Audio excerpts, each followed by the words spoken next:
My name is Owen. My name is Philip. My name is Sophia. My name is Selma. And my name is Amanda, and we're interviewing Georgia O'Connor on May 11, 2018 at Convent Stewart Hall in San Francisco, California. When and where were you born? So I was born in Smithtown, New York, which is a little tiny town on Long Island, which is like, this little fish that hangs off the bottom of New York. And I was born November 5th, 1973. Tell us about your earliest childhood memory. Ooh, wow. I don't know if I have a super early memory. I have a pretty bad memory. One of the things I remember, and this one ties into drawing, the house I lived in when I was growing up, my parents, I had a bedroom down the hall, and when they would put me to bed, they would leave the door open so they could keep an eye on me, so they would have the light on the hallway, and I'd be sleeping there in my bed. And you know how kids just hate to go to sleep? I used to make little shadow puppets on the wall as I went to sleep. This was my main guy, he was a good guy. And the bad guy, he was like this, he had fangs. And I would do all these stories with them, and that was the first stories I ever drew. And so I don't have super clear memories of their adventures, but I know I used to just make up tons of stories about this dude trying to eat this dude. And that was some of my earliest stuff. I started that when I was 2, maybe 3 years old, really young. Cool. Describe your childhood, your family, your neighborhood, and your early schooling. Ooh, okay, that's a lot of stuff. So my family, my parents were George and Ginny, and I'm the eldest of the 3 kids. I'm George, also named after my father. My sister is Jennifer. My brother is Jason. They clearly like the J sound in my family, right? And both of my parents liked to draw, but neither of them were artists. And they really liked to read, which is nice because they took us to the library all the time. So my whole family, we're all mostly for the most part, pretty creative, and we like to read and such like that. My neighborhood, it was kind of just a suburban neighborhood. There wasn't too much going on. It was a nice place to be a little kid. It was a kind of a boring place when I got a bit older. It was really nice. It was right near New York City, so we'd go into New York City a lot and such. And then my early schooling, I was really, really lucky that there was this program called STEPS at my school. I went to a place called Takan, which in the Algonquin people's language means the wooded place. And it was this little school. But they had a special program there called STEPS where they would take some of the kids out of class and we'd do program-based learning. And we would we'd sit in circles, actually like the circle we're in here, and we'd do stuff we'd do creative writing together, and we learned about the Algonquin and Iroquois people, and that's where I first learned about Greek mythology. That was a huge thing, in 3rd grade. So I'd say my kindergarten up through 5th grade, that was some of the most important years I ever had because of all the stuff I got to learn in school. What did you want to be when you grew up? I pretty much always wanted to be what I am now. I wasn't sure necessarily I would do comics, but it was always, I knew I wanted to tell stories with pictures. And there's sometimes I wanted to be other things. For a little while, I wanted to be a paleontologist, who's a guy who digs dinosaur bones. But then when I researched it, I learned when you dig dinosaur bones, you don't go out in the field and you find an entire Apatosaurus skeleton. You spend all your time sitting there taking a toothbrush and rubbing little rocks. And then you go to other guys do you think this maybe is a tooth? And they're no. You're oh, I just spent 6 hours brushing that. And then you're sad. and that was kind of I'm ooh, I don't think I want to do that. You don't get to discover these big things. I thought of being a marine biologist and was similar. It's you spend 6 hours brushing a fish scale. I'm no. I also thought maybe about being a Disney animator. That was something I thought for a little while. But I met a guy who had been at Disney for 40 years and all he ever did was draw water. I'm nope. So I decided I was going to do books, and that's how I ended up being what I do now. Did you like to read, or what was your favorite book or series when you were little? Oh man, okay. I love to read. My parents used to actually punish me by telling me I couldn't read a book. And it was the sort of thing it would be if I was being bad, you're not allowed to read now. And I didn't read all the time, but if they say you can't read and they put a book there, I'd be I want to read the book, and I wasn't allowed to read it. So yeah, I loved it. Some of my favorite things when I was really little, I was really into Alexander and the Terrible, Horrible, No Good, Very Bad Day, Where the Wild Things Are. When I got a little bit older, one of my first series I was really into. Do you guys know the Prydain Cycle or Prydain Cycle? It's by Lloyd Alexander. It was the Book of Three, The Black Cauldron. It was a great series. It doesn't think it was popular anymore, but it was based on Welsh mythology. That was a book I really loved. I loved D'Ailaire's Book of Greek Myths because I was a big Greek myth fan. So that's some of my favorite books. Have you always loved mythology? Pretty much, yeah. Since third grade. I was a kid who liked to draw monsters fighting like muscle men and stuff, and like, you know, sometimes you would get in trouble for doing that in class. But when we learned Greek mythology or any mythology, that's pretty much what you're drawing all the time. Like, this is totally cool. Did you play any sports, music?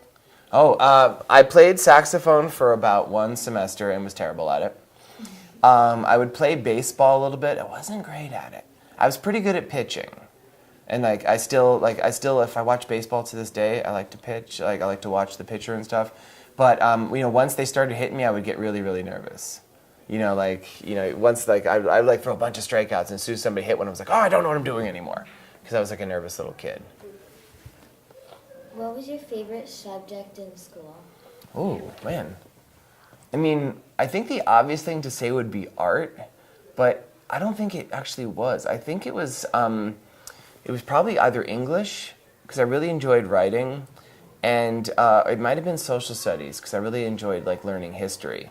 And like the art was something that it was fun, and I loved having the classes, but I would do art all the time on my own. So in school, like if we were like reading a really awesome book, that was the sort of thing I'd be like super excited for like that whole time. Who was your favorite teacher in school? Oh, I got to give credit to Mrs. Stimilli. Mrs. Stimilli was my third grade teacher who introduced me to doing like Greek mythology. She was the head of the STEPS program. And I actually had her first and third grade, but because of this program, I had her, I had other teachers at the same time too, but I had her third, fourth, and fifth grade. What did you do with your time? What did I do with my time? Drawing was a big part of it. A cool thing about drawing, and a lot of people don't realize this, is that drawing is something that you don't necessarily, like you're not going to be born drawing great. Some people are. But for the most part, it's the sort of thing you do it more and more often, and you get better and better at it. So for me, I got such enjoyment out of drawing that I would come home from school and I'd like tell my friends, like, George, let's go hang out. I'm like, guys, I want to draw today. And they'd be like, why do you want to draw? I'm like, because drawing's awesome. And so like that was one of the ways I spent my time. We would run through the woods. We would play sports, which I was terrible at. We would have these great big tag games that we would war with neighborhood kids that would go on for like weeks. We called them the Acorn Wars. We would just like peg acorns at each other really hard. Like we did that a lot. Do you have any pets? I have 3 pets. So I have my cat Birdie, who she's been my cat for the longest. She's pretty awesome, although nobody else would think so. She's kind of mean to everybody else that comes along. And just recently, I was fostering 2 little kittens called Figgy and Pinky, and I was just going to be watching them for a while, and we found a home. But then, like, somebody came to adopt the kittens, and I cried. So I'm like, well, I have to keep these kittens. So now I have 3 cats. So I'm like a crazy cat person now. Are they fluffy? No, they're not fluffy at all. Yeah. What is your favorite book you've worked on? Oh, my favorite book I've worked on. I have a 2-part answer for that. Actually, yeah, I have a 2-part answer. So the book in my Olympian series, Hera, it was the 3rd book. I always have a real soft spot for this book because have you ever like started something you didn't know if you were good enough to do? Basically, I had an idea for Hera about what I wanted to write, and I wasn't sure if I was a good enough writer to pull it off yet. When I first started the series, I felt much more confident as an illustrator than as a writer. So I had this whole idea, I'm like, let me try this, and I was able to do it. So that's a book that makes me feel really happy when I read it. And I've also just recently, my most recently published book is Hermes, which is book 10 of Olympians. And that book was really fun because Hermes was always my favorite of the Greek gods. And he's also the big goofball of the Greek gods. Yeah. And so I'm kind of a goofball. So I got to I got to act like really silly. Like this was a book I got to be the silliest in. There's literally a story in this book. It's the Greek myth that explains why dogs sniff each other's butts. And I got to draw that. I'm like, this is so cool. So that was a book that was really fun. Do you like illustrating books or writing books better? That's a tricky question. I think illustrating is easier for me. Like I could literally draw a book while I talk to you because I think it uses a different part of your brain. So like that's the more relaxing and easy part for me is to draw it. But as far as writing, I get a lot of satisfaction out of that when the book is done. It's harder. Like I'm definitely like struggling with it. I'm like, oh, this is the tricky part. But when I finish it, there's a real sense of satisfaction. So I guess it's like the satisfaction is greater for writing, but the drawing part is more easy and fun at the moment. What's your least favorite Olympian? Oh, I don't really have one.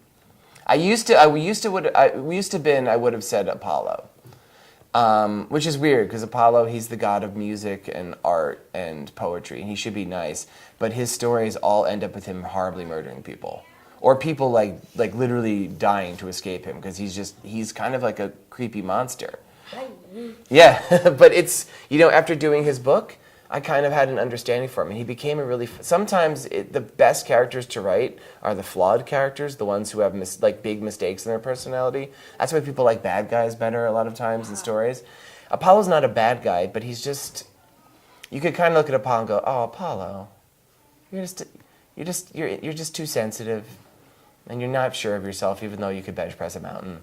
And it's sad. And so now I have a really fun time writing Apollo because he's kind of like. He's kind of like, if you think about it, he's kind of goofy. Like, he's not like this scary monster. He's just kind of like, you could kind of be like, oh, Apollo. You can see why. How long did it take you to publish your first book? Oh, that's a good question. So, my first books that were published, you'll never find. I did them under a fake name. I'll never tell you what that name is. It's a secret I'll take to my grave. The first book that I really admit to is a book called Kapow, which was a picture book. I think it came out in 2001. And I was really lucky. I have a very unusual story where I sold Kapow to the first person I ever showed it to. And most times you hear writers talk about how they have giant stacks of rejection letters and things. But it's not that I was better than anybody else. In fact, it's just that I just took longer to do my prep work for it. I worked at a kid's bookstore all throughout college and then a few years afterwards, and I really studied the book industry.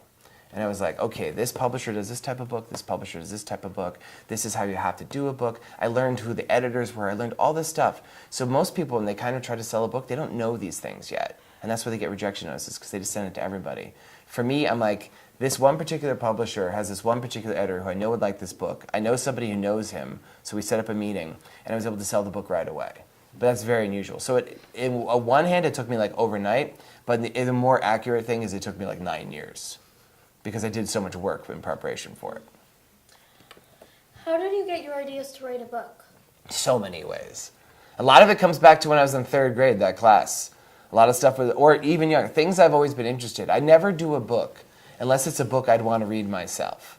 So it's always something that I'd want to it's something I'm interested in. Sometimes, literally, I'll have a weird dream. There's a book idea I'm working on. It's about a little girl who lives in a monster's ear. And that was from a dream. I had a weird dream. Sometimes I'll just be talking to a group of kids. I want to do a book about my cats. And it was I was talking to a group of kids about my cats, and we kind of just came up with this idea about how would my cats see the end of the world, which is kind of a dark story. But it's just all different ways. Sometimes it's literally I'm just watching people. I'm like, that person looks like they'd be a cool character. It's all different ideas. Did you ever write a book that you didn't like? Oh, yes. Remember how I said that there's books I won't tell you the name of? Yeah. And it's okay. It's not that I don't really like them. It's just that sometimes you write a book and the whole idea is you should always be getting better and better at what you do, right? And these books were books I did early, and I'm just you know what? I do better work than now. It doesn't feel like the me I am. I mean, some of the books I even like, I'll look at them I was a different person when I wrote this book, and that's cool. It means I'm always changing. So I don't regret ever writing these books. They're just books that I'm that's a different George than I am now. What graphic novels inspired you? Ooh, okay.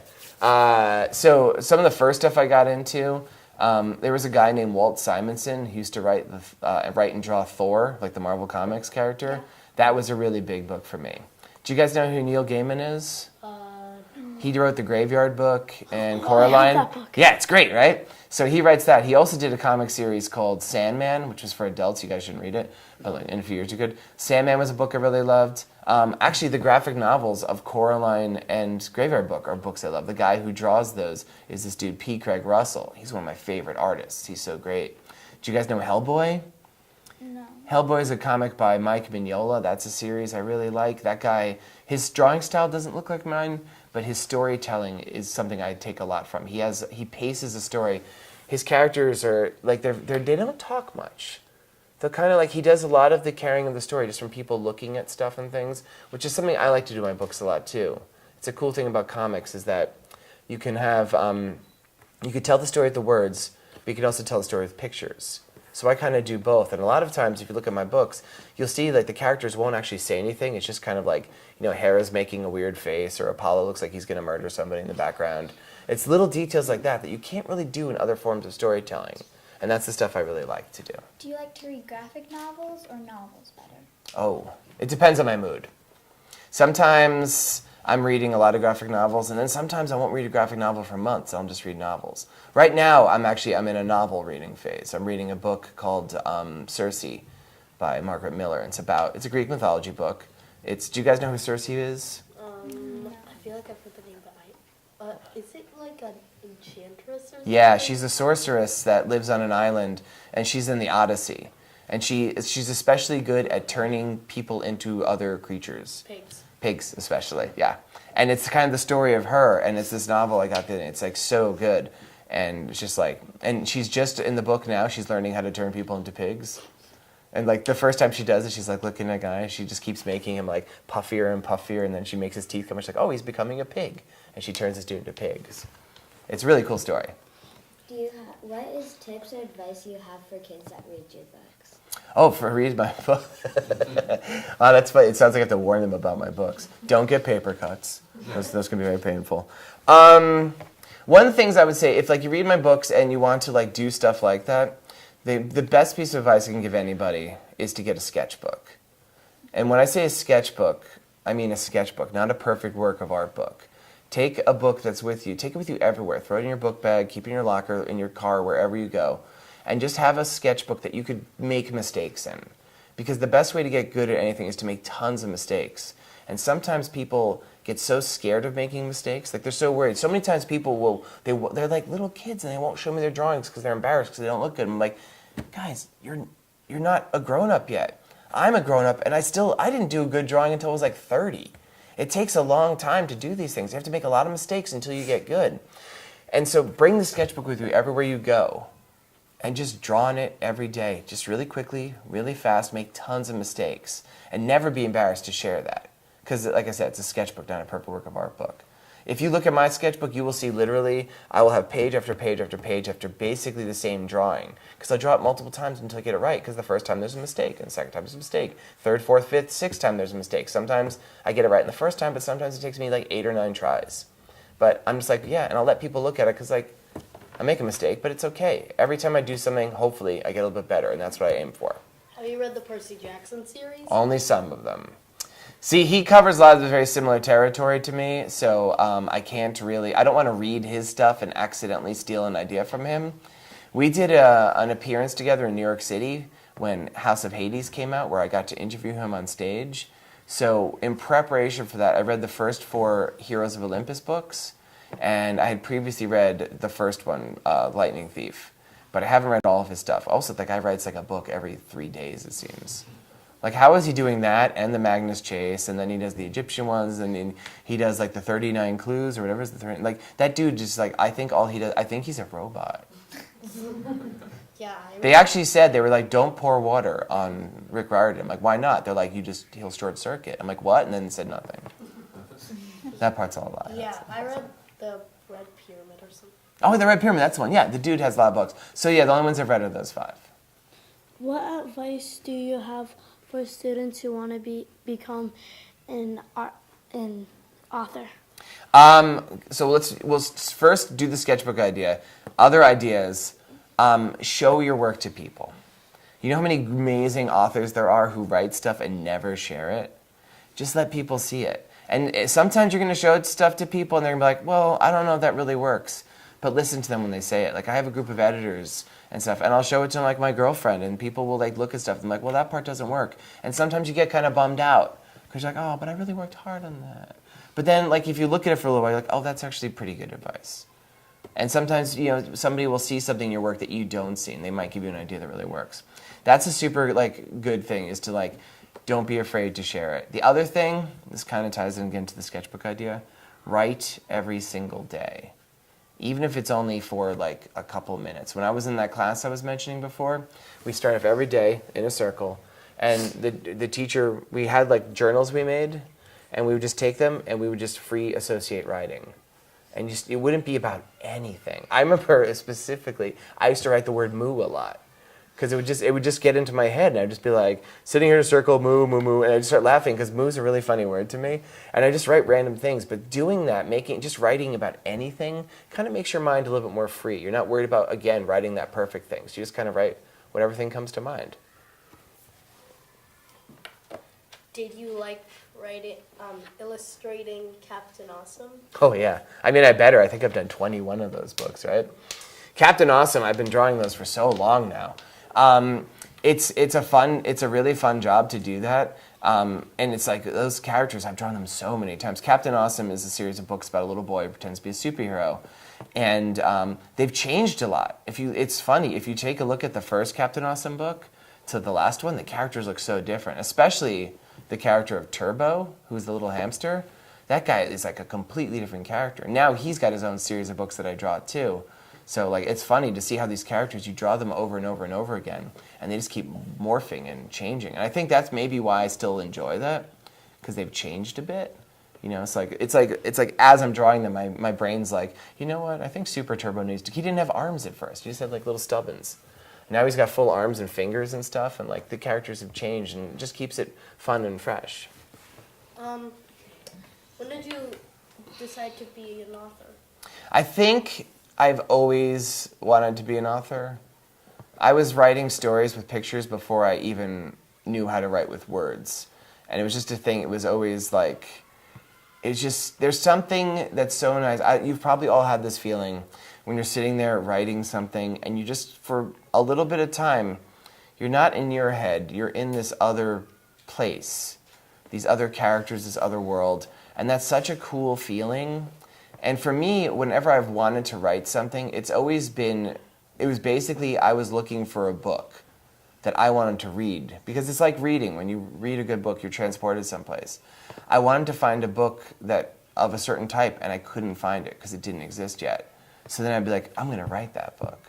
Like, do you guys ever do fan fiction stuff? Do you guys ever write fan fiction? Yeah. That's the same thing. It's like you really like these characters. You want to see more about those characters, but you can't find these stories. You're like, well, I'm going to make up my own story. Do you have any siblings?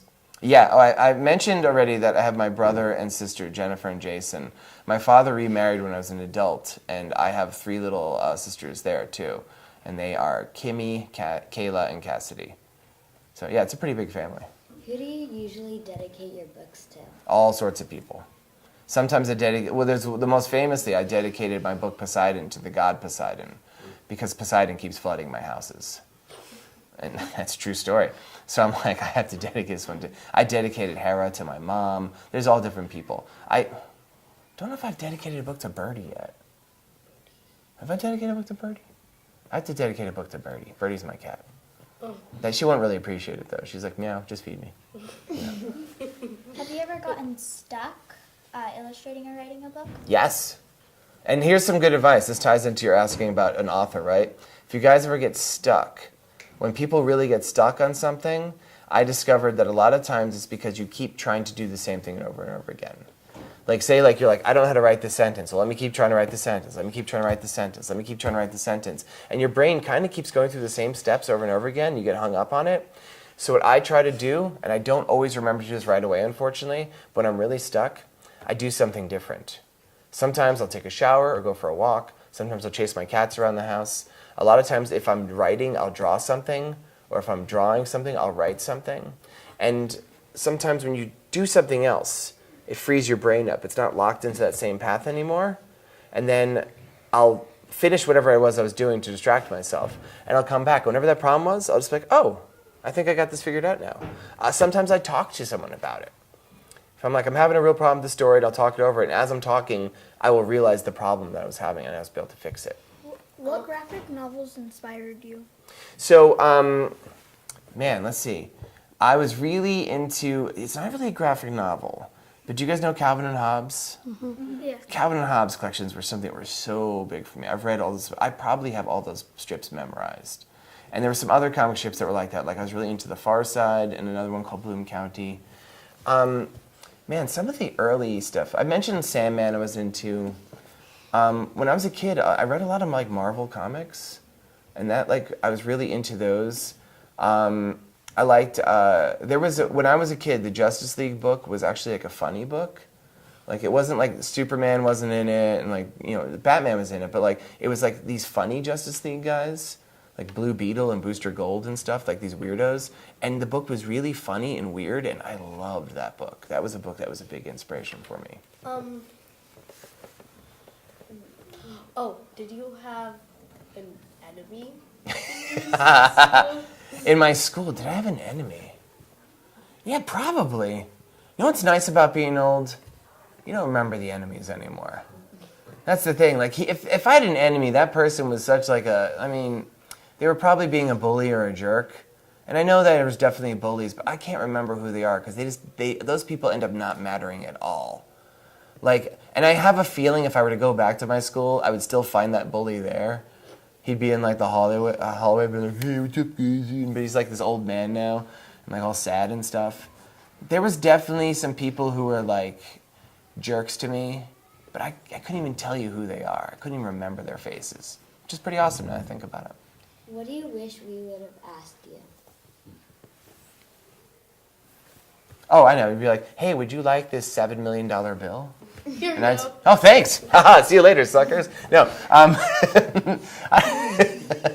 don't know. I think you guys did a really good job of asking questions. I'm trying to think if there's anything like I really had an itch to talk about that I didn't get a chance to say. But I mean, I got to talk about my cats. That's always big. I talked about my books. I talked about me. You guys didn't ask me about my beard, which I guess is a little disappointing, but it's a disappointing beard, so that's okay. I don't know. I think I'm pretty good. Guys, that was a great interview. What would you rather fight, a Cyclops or a Centaur? Oh, wait, okay, that's the question I wish you guys asked me. Okay, I have to ask a few questions in relation to this. Are we talking one of the original 3 Cyclopes, like the immortal ones, like Brontis, Argus, and Stropus? Are we talking like Polyphemus, the Cyclops who eats sailors? Yeah, probably. Ooh, or a centaur? Huh.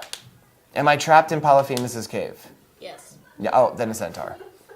If I was out in the open and I could get away from Polyphemus, because I have a feeling he can't really run very far, I would totally fight Polyphemus. If I'm in his cave, like Odysseus style, nah, definitely a centaur. I feel like a centaur, though, I mean, it's like a dude who is a horse. Like, I've been playing a lot of Legend of Zelda, and there's those Lionel guys who are like centaurs, and they just murder me every time I see them. So I know I'm no good against centaurs. So, yeah, I'd have to say, in the open, Polyphemus. Against, in a cave, I guess a centaur. Who's your favorite Greek hero? Heracles. That's a super easy one. For those of you who don't know, Heracles is the Greek name of Hercules. I used to really, as a kid, I really loved Theseus. And as I got older, I realized Theseus is the biggest creep in all of Greek mythology. Which is saying a lot, because Greek mythology is filled with creeps. If you're the biggest creep, you're like, he's awful. And I realized I only like him because he's the guy who fights the Minotaur. And the Minotaur is probably one of my favorite monsters. Although I don't understand why a man who's half cow eats people. Right? Like, most people don't eat people. I've never met a cow that eats people, so why do you put them together and eats people? My theory, he doesn't. In my book, you'll notice it's kind of sad when the Minotaur gets killed. And like Theseus is like just a creep. Theseus is a creep.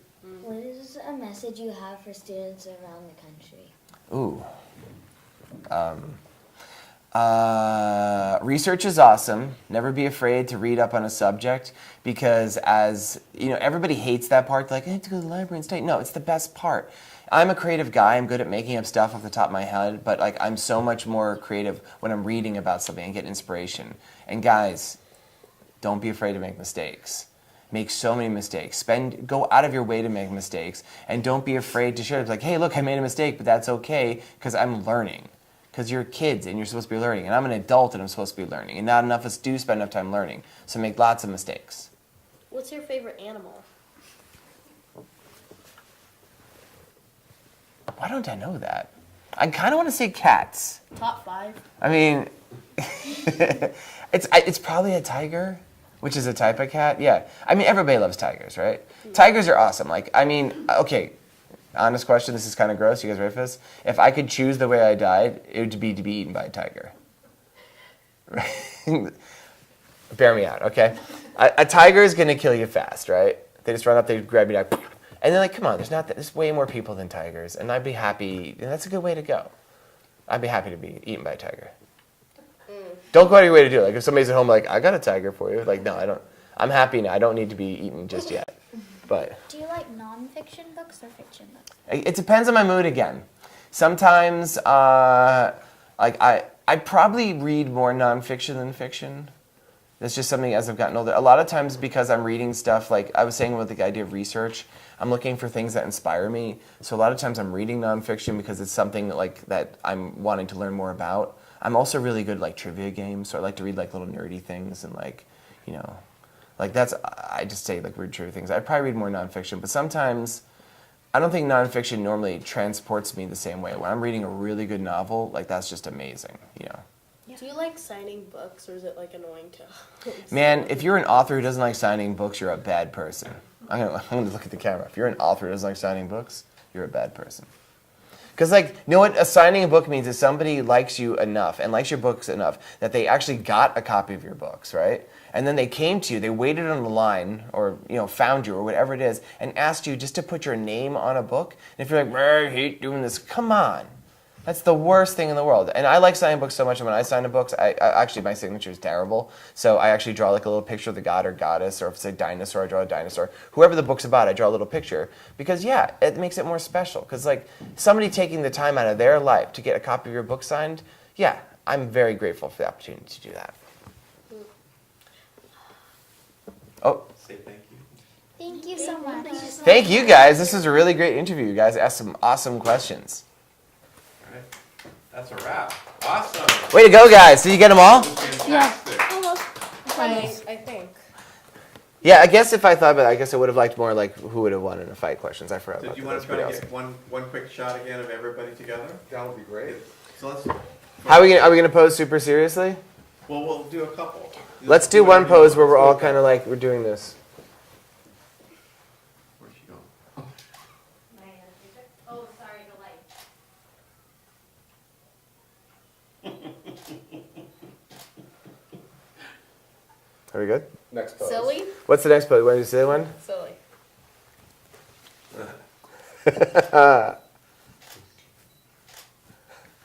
And now Do one where each of you are doing a character from one of his books. I'm a Cyclops. Let's see. How do you do Athena? You stand very upright and you hold up a spear.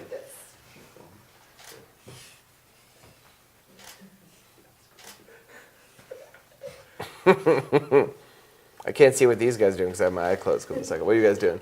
I'm doing Poseidon. And you were? You're both Poseidon? We had two Poseidons, the Poseidon brothers over here? Nice. And what were you doing? I couldn't see you I was behind me. doing Captain Awesome. Oh, how was that? Awesome. Awesome. See what I did there? Didn't mean to do that. Athena. Yeah, Athena's fine. Athena's pretty calm. That's good. And you were doing, like, you had a cool action pose. What was that? It was also Athena. Oh, cool. Nice. Awesome, guys. This was so fun. Thank you guys so much. All right, thank you. Thank you. Thank you. You guys had great questions. Go ahead and